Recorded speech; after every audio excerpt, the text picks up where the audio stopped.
Hi everyone, welcome back to Learn Easily.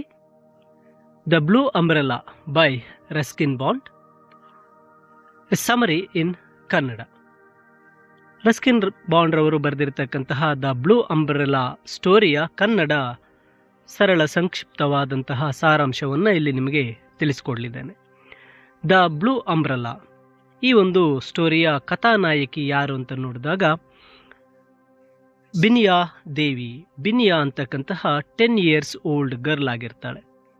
ಈ ಒಂದು the blue umbrella ಈ ಕಥೆಯು ನಡೀತಕ್ಕಂಥದ್ದು ಒಂದು ಹಳ್ಳಿ.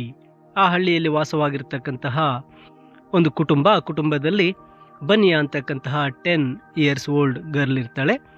ಇವರ ಒಂದು ಫ್ಯಾಮಿಲಿ, ಇವರ ಹಳ್ಳಿ ಒಂದು ಹಿಲ್ ಸ್ಟೇಷನ್ನಲ್ಲಿರುತ್ತೆ. ಒಂದು ಬೆಟ್ಟದ ಮೇಲೆ ವಾಸ ಮಾಡ್ತಕ್ಕಂತಹ ಒಂದು ಫ್ಯಾಮಿಲಿ ಆಗಿರುತ್ತೆ. ಈ ಒಂದು ಕತೆ ಅಥವಾ ನಾವೆಲ್ನಲ್ಲಿ ನಾವು ಬಹಳಷ್ಟು ಥೀಮ್ಗಳನ್ನು ಕಾಣಬಹುದು, ಎಮೋಷನ್ಸನ್ನು ನೋಡಬಹುದು. ಅದರಲ್ಲಿ ಕೈಂಡ್ನೆಸ್, ಜೆಲಸಿ, ಹೀರೋಯಿಸಮ್ ಇವೆಲ್ಲವನ್ನ ಕಾಣ್ತಾ ಹೋಗ್ಬೇಕು. ಇಲ್ಲಿ ಈ ಸ್ಟೋರಿಯ ಸೆಟ್ಟಿಂಗ್ ಹೇಗಿದೆ ಅನ್ನೋದನ್ನು ನೋಡೋದಾದರೆ, ಈ ಒಂದು ಹಳ್ಳಿ ಹೆಸರು ಗಾರ್ವಾಲ್ ಹಳ್ಳಿ. ಇದು ಹಿಮಾಚಲ ಪ್ರದೇಶದಲ್ಲಿರುತ್ತೆ.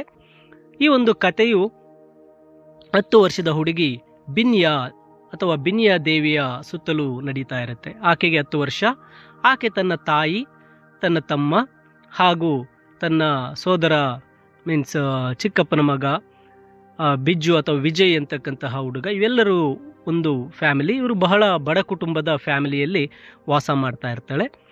ಇಲ್ಲಿ ಬಿನಿಯಾ ಅಂತಕ್ಕಂಥವಳು ಮೌಂಟೈನ್ಸ್ ಹಳ್ಳಿಯ ಮೇಲಿರ್ತಕ್ಕಂತಹ ಒಂದು ಹಳ್ಳಿ, ಆ ಒಂದು ಬೆಟ್ಟದ ಮೇಲೆ ಹಳ್ಳಿಯಲ್ಲಿ ಇರೋದ್ರಿಂದ ಆ ಹಳ್ಳಿಯ ಸುತ್ತಲೂ ತುಂಬ ಫಾರೆಸ್ಟ್ ಇರುತ್ತೆ. ಆದ್ದರಿಂದ ಈಕೆ ಧೈರ್ಯವಾಗಿ ಇರತಕ್ಕಂತಹ ಹುಡುಗಿಯಾಗಿರ್ತಾಳೆ. ಈ ಒಂದು ಹಳ್ಳಿಗೆ ಬಹಳಷ್ಟು ಇಂಡಿಯಾದ ಬಹಳಷ್ಟು ರಾಜ್ಯಗಳಿಂದ ಟೂರಿಸ್ಟ್ಸ್ ಅಲ್ಲಿಗೆ ಹೋಗ್ತಾ ಇರ್ತಾಳೆ.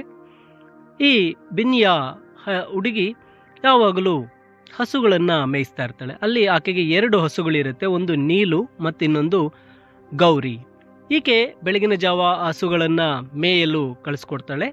ಈವ್ನಿಂಗ್ ಆಗಿ ಸಂಜೆಯ ಒಳಗಾಗಿ ಆ ಹಸುಗಳು ಮನೆಗೆ ಹಿಂತಿರುಗದೇ ಇದ್ದಾಗ ಹಸುಗಳನ್ನು ಹುಡುಕಿಕೊಂಡು ಬರಲು ಈ ಹುಡುಗಿ ಹೋಗ್ತಾ ಇರ್ತಾಳೆ.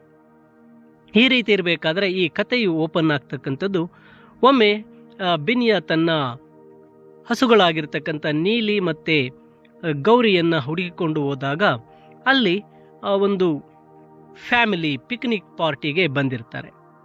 ಆ ಪಿಕ್ನಿಕ್ ಪಾರ್ಟಿಯಲ್ಲಿ ಅವರು ಹಾಲಿಡೇಸನ್ನು ಎಂಜಾಯ್ ಮಾಡೋಕ್ಕೋಸ್ಕರ ಬಂದು ಆ ಒಂದು ಬೆಟ್ಟದ ಮೇಲೆ ಕುಳಿತಿರ್ತಾರೆ. ಆ ಸ್ಥಳಕ್ಕೆ ಹೋದಂತಹ ಬಿನಿಯಾ ಅವರು ತಂದಿರ್ತಕ್ಕಂತಹ ವಸ್ತುಗಳನ್ನು ನೋಡಿ ಒಂದು ರೀತಿ ಆಕರ್ಷಿತಳಾಗ್ತಾಳೆ.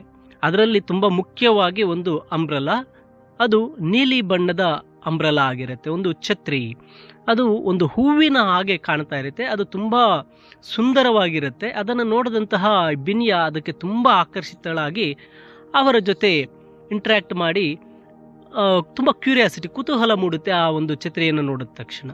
ಅಲ್ಲಿಗೆ ಬಂದಿರತಕ್ಕಂತಹ ಆ ಟೂರಿಸ್ಟ್ಗಳಲ್ಲಿ ಒಬ್ಬ ಹೆಣ್ಣು, ಒಬ್ಬ ಯುವತಿ, ಒಬ್ಬ ಲೇಡಿ ಏನು ಮಾಡ್ತಾಳೆ, ಈ ಬಿನಿಯಾಳ ಕತ್ತಿನಲ್ಲಿರ್ತಕ್ಕಂತಹ ಲಿಯಾಪಾರ್ಡ್ ಕ್ಲಾ ಅಂದರೆ ಒಂದು ಚಿರತೆಯ ಪಾದದಂತೆ ಇರತಕ್ಕಂತಹ ಪೆಂಡೆಂಟನ್ನು ಬಿನಿಯಾ ಧರಿಸಿರ್ತಾಳೆ. ಅದನ್ನು ನೋಡಿದಂತಹ ಆ ಹೆಣ್ಣಿಗೆ ಆ ಪೆಂಡೆಂಟ್ ಬೇಕು, ಅದು ತುಂಬ ಇಷ್ಟ ಆಗುತ್ತೆ. ಆ ಹೆಣ್ಣು ಬಿನಿಯಾಳನ್ನು ಕೇಳ್ತಾಳೆ, ದುಡ್ಡನ್ನು ಕೊಡ್ತೇನೆ, ಆ ಒಂದು ಪೆಂಡೆಂಟನ್ನು ನನಗೆ ಕೊಡು ಅಂದಾಗ ಆ ಬಿನಿಯಾ ಅದಕ್ಕೆ ಒಪ್ಕೊಳ್ಳೋದಿಲ್ಲ. ದುಡ್ಡಿಗಾಗಿ ಆ ಪೆಂಡೆಂಟನ್ನು ಆಕೆ ಕೊಡೋದಕ್ಕೆ ಒಪ್ಕೊಳ್ಳೋದಿಲ್ಲ. ಆದರೆ ಬಿನಿಯಾ ಏನು ಮಾಡ್ತಾಳೆ, ಆ ಪೆಂಡೆಂಟ್ಗೆ ರಿಟರ್ನ್ ಆಗಿ ತನಗೆ ಆ ಬ್ಲೂ ಅಂಬ್ರೆಲಾ ಕೊಡಬೇಕಾಗಿ ಹೇಳ್ತಾಳೆ. ಆದರೆ ಇದನ್ನು ಆ ಲೇಡಿ ಒಪ್ಪೋದಿಲ್ಲ, ಆ ಒಂದು ಅಂಬ್ರೆಲಾನ ಕೊಡೋದಕ್ಕೆ ಇಷ್ಟಪಡೋದಿಲ್ಲ. ಕೊನೆಗೆ ಆ ಪೆಂಡೆಂಟ್ಗೋಸ್ಕರ ಆ ಒಂದು ನೀಲಿ ಬಣ್ಣದ ಛತ್ರಿಯನ್ನು ಆ ಲೇಡಿ ಏನು ಮಾಡ್ತಾಳೆ, ಬಿನಿಯಾಗೆ ಕೊಟ್ಬಿಡ್ತಾಳೆ. ಆ ಛತ್ರಿ ಬಹಳ ಸುಂದರವಾಗಿರುತ್ತೆ. ಆ ಛತ್ರಿಯನ್ನು ಬಿನಿಯಾ ಮನೆಗೆ ತಗೊಂಡು ಹೋಗ್ತಾಳೆ. ಅದರ ಸೌಂದರ್ಯಕ್ಕೆ ಆಕೆ ಆ ಬಿನಿಯಾನು ಮಾರಿ ಹೋಗಿರ್ತಾಳೆ. ಮತ್ತು ಅದನ್ನು ಆಕೆ ಎಲ್ಲಿಗೆ ಹೋದರೂ ಸಹ ಅಂಬ್ರೆಲಾನ ಓಪನ್ ಮಾಡಿಟ್ಕೊಂಡೇ ಹೋಗ್ತಾ ಇರ್ತಾಳೆ. ಅದು ಆ ವಿಲೇಜ್, ಆ ಹಳ್ಳಿಯಲ್ಲಿರ್ತಕ್ಕಂಥ ಎಲ್ಲರಿಗೂ ಬಹಳ ಇಷ್ಟ ಆಗುತ್ತೆ. ಆ ಅಂಬ್ರೆಲಾ ಅಷ್ಟು ಚೆನ್ನಾಗಿರುತ್ತೆ. ಎಲ್ಲರಿಗೂ ಅದೊಂದು ಫೇವ್ರೇಟ್ ಟಾಕ್ ಆಗಿಬಿಡುತ್ತೆ. ಬಿನಿಯಾಲ ಬಳಿ ಆ ಬ್ಲೂ ಅಂಬ್ರೆಲಾ ಎಷ್ಟು ಚೆನ್ನಾಗಿದೆ, ಒಂದು ಹೂವಿನ ಹಾಗಿದೆ. ಎಲ್ಲರಿಗೂ ಅದು ತುಂಬ ಆಕರ್ಷಿತರಾಗ್ಬಿಟ್ಟಿರುತ್ತೆ. ಎಲ್ಲರೂ ಆ ಒಂದು ಛತ್ರಿಯ ಸೌಂದರ್ಯದ ಬಗ್ಗೆ ಮಾತಾಡ್ತಾ ಇರ್ತಾರೆ. ಬಿನಿಯಾ ಸಹ ಅದನ್ನು ಎಲ್ಲಿಗೆ ಹೋದರೂ ಸಹ ಅದನ್ನು ತಗೊಂಡು ಹೋಗ್ತಾ ಇರ್ತಾಳೆ. ಹೋಗಬೇಕಾದ್ರೆ ದಾರಿಯಲ್ಲಿ ಆ ಮಕ್ಕಳು ಯಾರಾದರೂ ಬಂದಾಗ ಅವರಿಗೂ ಸಹ ಅದರ ಕೆಳಗೆ ನಿಂತ್ಕೊಳ್ಳೋಕ್ಕೆ ಅವಕಾಶ ಮಾಡ್ಕೊಳ್ತಾ ಇರ್ತಾರೆ. ಎಲ್ಲರಿಗೂ ಒಂದು ಮಾತಾಗಿರುತ್ತೆ, ಇವರು ತುಂಬ ಬಡವರಾಗಿದ್ದಾರೆ, ಈ ಬಿನ್ಯಾಳಿಗೆ ಇಂಥ ಸುಂದರವಾದಂತಹ ಛತ್ರಿ ಎಲ್ಲಿಂದ ಬಂತು, ಈ ಅಂಬ್ರೆಲಾ ಎಲ್ಲಿಂದ ಬಂತು ಅಂತಕ್ಕಂಥದ್ದು ಬಹಳ ಮಾತಾಡ್ಕೊಳ್ತಾ ಇರ್ತಾರೆ. ಆದರೆ ಬಿನ್ಯಾ ಇದನ್ನು ಯಾವುದನ್ನು ತಲೆ ಕೆಡಿಸ್ಕೊಳ್ಳೋದಿಲ್ಲ. ಆಕೆ ಆ ಛತ್ರಿಯನ್ನು ಸದಾ ತನ್ನ ಜೊತೆಯಲ್ಲಿ ತೆಗೆದುಕೊಂಡು ಹೋಗ್ತಾ ಇರ್ತಾಳೆ. ಆ ಮಕ್ಕಳೆಲ್ಲರೂ ಸಹ ಆ ಬ್ಲೂ ಛತ್ರಿಯನ್ನು ನೋಡಿ ಅದರ ಸೌಂದರ್ಯದ ಬಗ್ಗೆ ಮೆಚ್ಚುಗೆಯನ್ನು ವ್ಯಕ್ತಪಡಿಸ್ತಾ ಇದ್ದರೆ ಬಿನ್ಯಾಳಿಗೆ ಬಹಳ ಸಂತೋಷವಾಗ್ತಾ ಇರುತ್ತೆ. ಇದಾದ ನಂತರ ಆ ಬ್ಲೂ ಅಂಬ್ರೆಲಾ ನೋಡಿದಂಥ ಎಲ್ಲರೂ ಅದನ್ನು ಇಷ್ಟಪಡ್ತಾ ಇರ್ತಾರೆ. ಆ ಹಳ್ಳಿಯಲ್ಲೇ ಒಬ್ಬ ರಾಮ್ ಭರೋಸಾ ಅಂತಕ್ಕಂತಹ ವ್ಯಕ್ತಿ ಒಂದು ಸಣ್ಣ ಟೀ ಶಾಪನ್ನು ನಡೆಸ್ತಾ ಇರ್ತಾನೆ, ಒಂದು ಪ್ರಾವಿಷನಲ್ ಸ್ಟೋರನ್ನು ಇಟ್ಕೊಂಡಿರ್ತಾನೆ. ಆತನು ಸಹ ಏನು ಮಾಡ್ತಾನೆ, ಆ ಲವ್ಲಿ ಅಂಬ್ರೆಲಾದ ಒಂದು ಸೌಂದರ್ಯಕ್ಕೆ ಮಾರಿ ಹೋಗ್ತಾನೆ.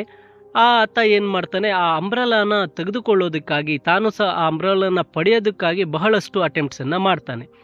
ಆತ ಏನು ಮಾಡ್ತಾನೆ, ಬಿನ್ಯಾಳ ಅಣ್ಣನಿಗೆ ಅಥವಾ ಬಿನ್ಯಾಳ ಒಂದು ಸೋದರ ಸಂಬಂಧಿಯಾಗಿರ್ತಕ್ಕಂಥ ವಿಜಯ್ಗೆ ಏನು ಮಾಡ್ತಾನೆ, ಫ್ರೀಯಾಗಿ ಚಾಕ್ಲೇಟ್ಸನ್ನು ಕೊಡ್ತಕ್ಕಂಥದ್ದು, ಬಿನ್ಯಾಳಿಗೂ ಸಹ ಫ್ರೀಯಾಗಿ ಚಾಕ್ಲೇಟ್ಸನ್ನು ಕೊಟ್ಟು ಏನಾದರೂ ಮಾಡಿ ಅದನ್ನು ಪಡಿಬೇಕು ಅಂತ ಟ್ರೈ ಮಾಡ್ತಾನೆ.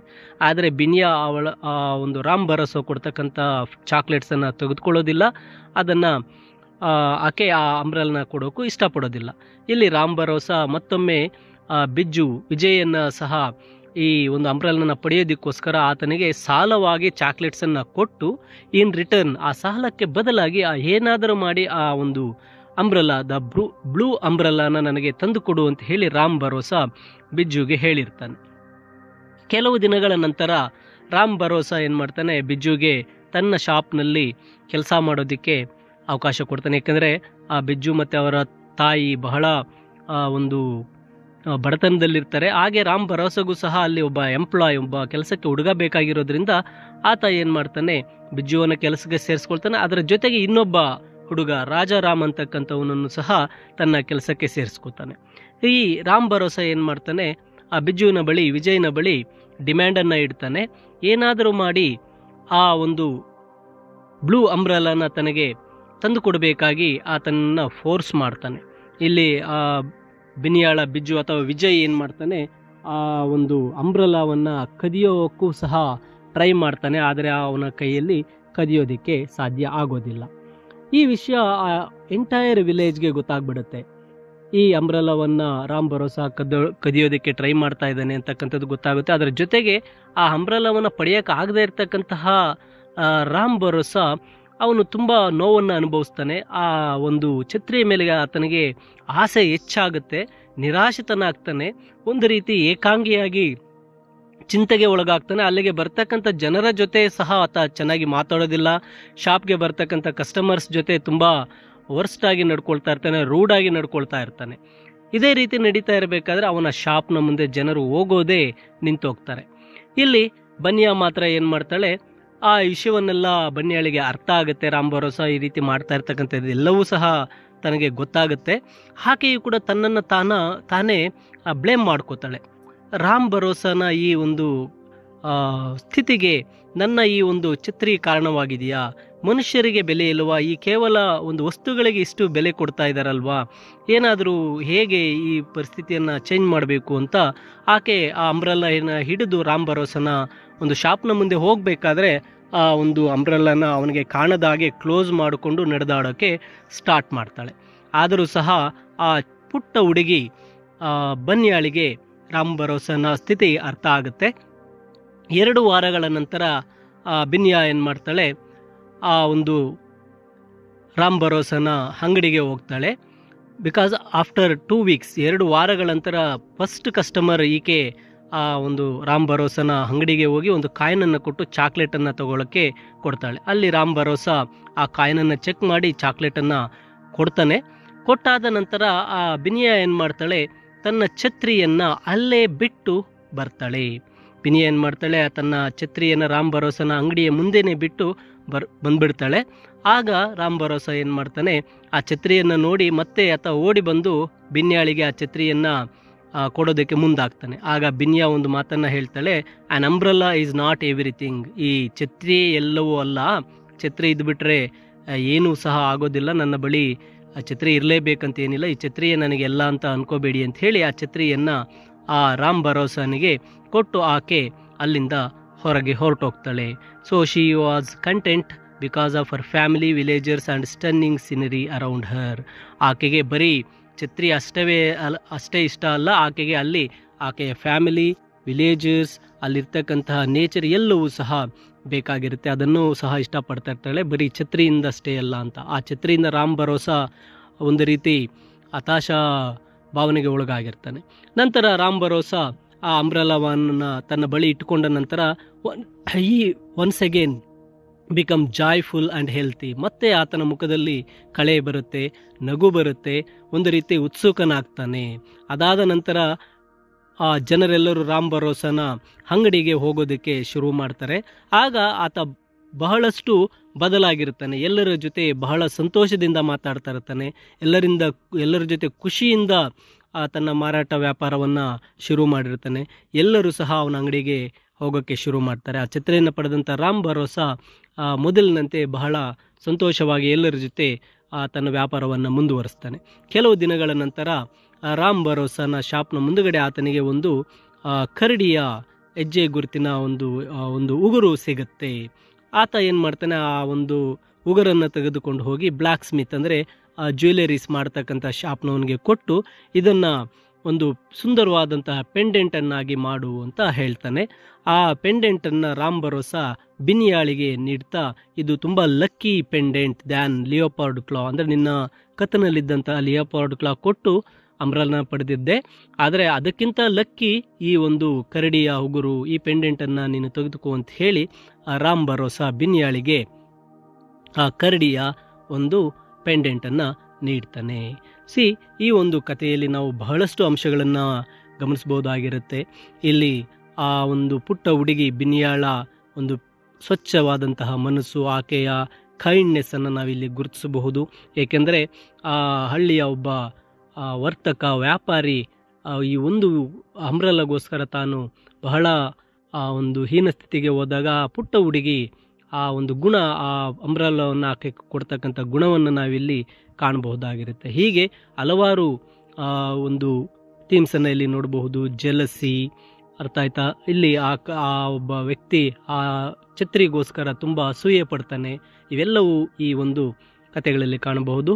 ಇಲ್ಲಿ ರಸ್ಕಿನ್ ಬಾಂಡ್ ರವರ ಎಲ್ಲ ಕಥೆಗಳಲ್ಲಿ ಮಕ್ಕಳಿಗೆ ಬೇಕಾಗಿರ್ತಕ್ಕಂತಹ ಉತ್ತಮವಾದ ಗುಣಗಳನ್ನು ಹೊಂದಿರತಕ್ಕಂತಹ ಒಂದು ಥೀಮ್ಸನ್ನು ಈ ಕಥೆಗಳಲ್ಲಿ ಕಾಣಬಹುದಾಗಿರೋದ್ರಿಂದ ತಪ್ಪದೇ ಈ ಕಥೆಗಳನ್ನು ಕೇಳಿ ಓದಿ ಅಂತ ತಿಳಿಸುತ್ತಾ, ಈ ವಿಡಿಯೋ ನಿಮಗೆ ಇಷ್ಟ ಆದಲ್ಲಿ ತಪ್ಪದೇ ಇದನ್ನು ಎಲ್ಲರಿಗೂ ನಿಮ್ಮ ಸ್ನೇಹಿತರಿಗೆ ಶೇರ್ ಮಾಡಿ ಹಾಗೂ ಈ ವಿಡಿಯೋನ ಲೈಕ್ ಮಾಡಿ ಅಂತ ಹೇಳುತ್ತಾ ಎಲ್ಲರಿಗೂ ಧನ್ಯವಾದಗಳು.